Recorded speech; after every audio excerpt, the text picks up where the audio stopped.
今回の深掘り旅は、東海道53次の宿場巡りシリーズ。日本橋から13番目の宿場、原宿を深掘り解説。解説役は、僕、やっち。僕、スクッチは聞き役です。それでは、旅ロボの深掘り旅スタート。旅ロボの、深掘り旅。やってきたのは、静岡県沼津市にある、大塚新田バス停。日本橋から13番目の宿場、原宿巡りはここからスタート。一つ前の沼津宿からだと、幸町バス停から東田五の浦駅行きのバスに乗って、約19分。バスの本数が少ないから、バスの時間に合わせて計画を立てた方がいいと思う。ちなみに、JR 片浜駅からだと、原宿の江戸形見附跡までは徒歩で約20分。JR 片浜駅からのバスは、沼津宿の幸町バス停からのバスと同じバスになるみたい。原宿があったのは、静岡県沼津市。だいたい地図の赤丸のところに、原宿があった。原宿の江戸川、日本橋側の出入り口、江戸形見附跡は、大塚新田バス停から戻る方向にある。今歩いてる道が旧東海道で、江戸、日本橋方面に向かってる。大塚新田バス停から徒歩で約2分のところに、原宿の江戸形見附跡がある。バスの時間さえ合えば、江戸形見附跡には行きやすい。ここで、東海道53次の宿場巡りのルールを紹介。日本橋から京都方面に向かいながら、宿場を巡る。見附、本陣、脇本陣、問屋場、考察場は見る。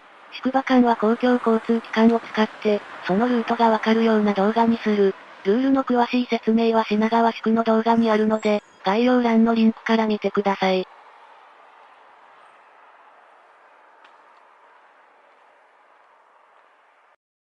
最初に行くのは、江戸形見附跡。地図の青い線が旧東海道で、赤い点と赤い点の間に原宿があった。江戸形見附跡は赤丸のところにある。江戸形見附跡の右側、東側に、旧東海道が分岐してるところがありますね。直線の道が旧東海道だけど、令和6年、2024年11月時点で、通ることができなくなってる。放水路の工事をしてるみたいで、迂回するように新しい道ができてる。迂回ルートの使用は、令和9年度末、2027年度末までを予定してるとのこと。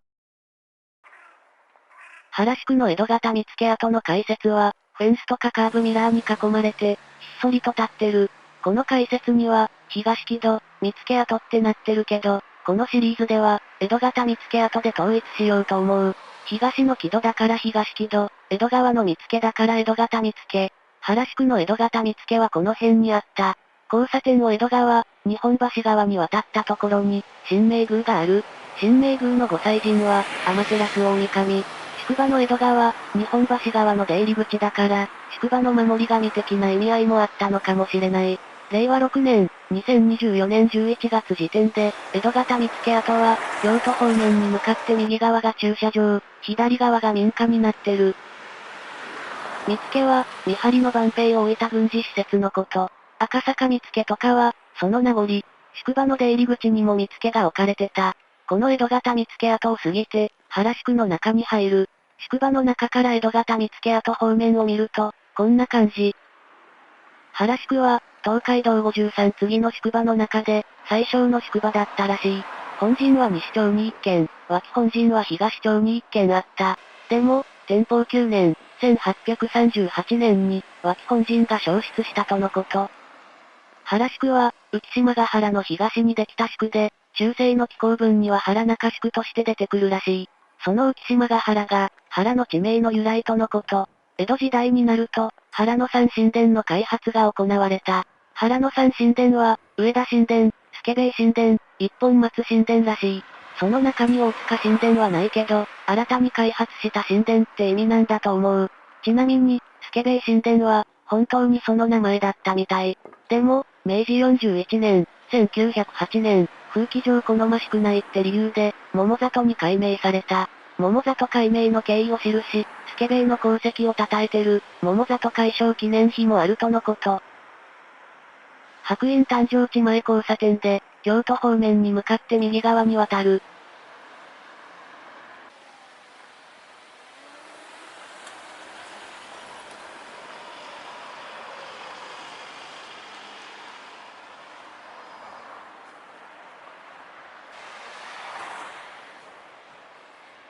原交番の先が、次の目的地。次は、考察バート。考察バートは浅間神社の前にある。考察バートの目印は、浅間神社。ただ、考察バートの解説は、見落としやすい場所にあるから注意が必要。これは、考察バートとは関係ないもの。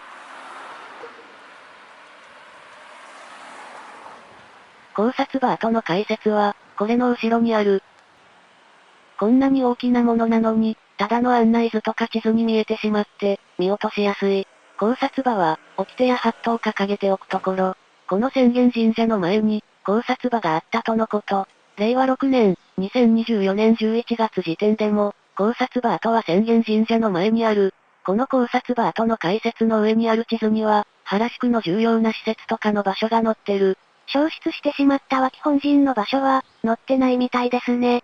調べてみたけど、脇本陣の場所はわからなかった。脇本陣の脇は、予備のことで、本陣が使えない時に、脇本陣が使われてた。ここの地図によると、この浅間神社に向かって、左側、京都側に考察場があったみたい。地図の並びが正確なら、黒い石碑、浅間神社御由緒のところに、考察場があったことになる。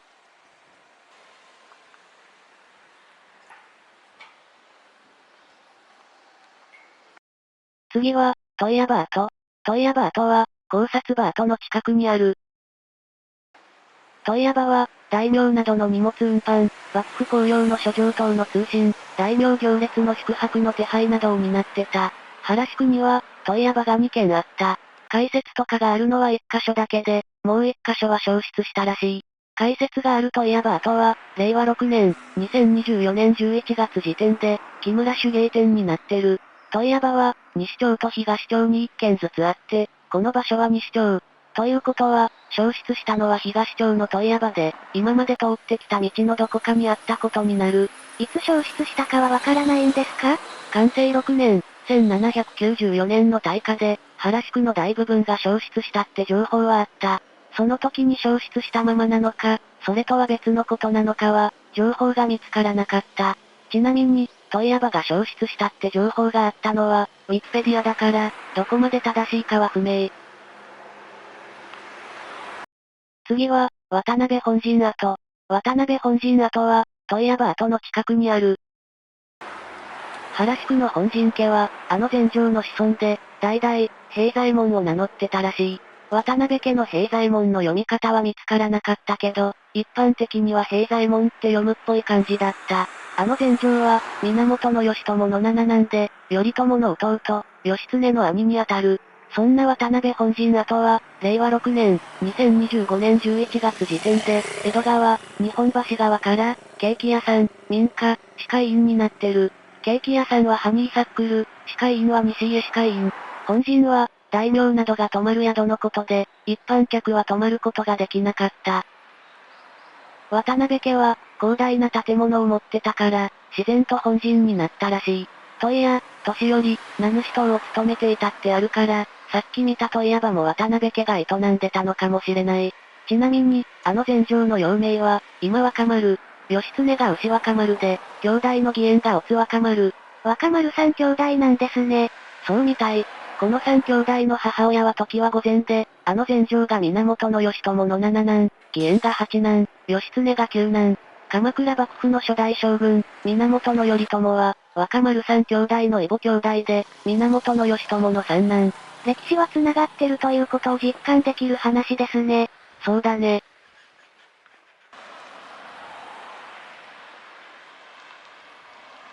原駅入口交差点を過ぎて、白院正宗の醸造元、高島酒造前の横断歩道を渡る。白院正宗は、白院禅師が名前の由来になってる日本酒。白院禅師が生まれたのが、この原宿。今回は寄らなかったけど、考察バーと手前の、白院誕生地交差点の手前に、白院禅師誕生地がある。解説もあるから、興味があったら寄ってみるのもいいと思う。次は、上方見附跡。上方見附跡は、白院正宗の醸造元、高島酒造の近くにある。原宿の京都側の出入り口、上方見附跡の解説は、京都方面に向かって右側にある。この解説には、錦戸、見附跡って書いてあるけど、このシリーズでは上方見附跡に統一しようと思ってる。東木戸と同じで、西にある木戸だから錦戸、上方、京都側にある見附だから上方見附。この解説によると、上方見附の場所ははっきりしてないみたいで、だいたいこの辺にあったと推定されてるらしい。令和6年、2024年11月時点で、上方見附跡は民家になってる。だいたいこの辺ってくらいでも、わかるようにしてくれてるのがありがたい。民家のところだから見落としやすいと思いますが、その場所に解説があるのは助かりますね。何もない箱根宿を経験してるから、本当にそう思う。原宿の上方見附跡から、次の宿場の吉原宿までは電車で行く。旧東海道を江戸、日本橋方面に戻って、白院正宗の高島酒造を過ぎて、JR 原駅に向かう。上方見附跡から原駅までは、徒歩で約3分。交差点名が消えかかってるけど、原駅入口交差点を右に曲がる。右に曲がって、まっすぐ進むと原駅がある。今回は道路の右側を通ったけど、駅前ロータリーの関係で、左側を通った方が近い。ちょっとショックを受けながら、駅前ロータリーをぐるっと回って、原駅に向かう。原駅から東海道本線に乗って吉原駅で下車。原駅から吉原駅までは約8分。吉原駅で岳南電車に乗り換えて、吉原本町駅で下車。吉原駅から吉原本町駅までは約6分。吉原本町駅から吉原宿の江戸方見附跡まで、徒歩で約3分。名称左富士を見たいなら、吉原駅から徒歩で江戸方見附跡を目指す。吉原駅から江戸方見附跡までは、徒歩で約35分。ということで、東海道53次の宿場巡りシリーズ、原宿はこれで終わり。次の吉原宿の動画も見てくれると嬉しいです。それでは、また別の地でお会いしましょう。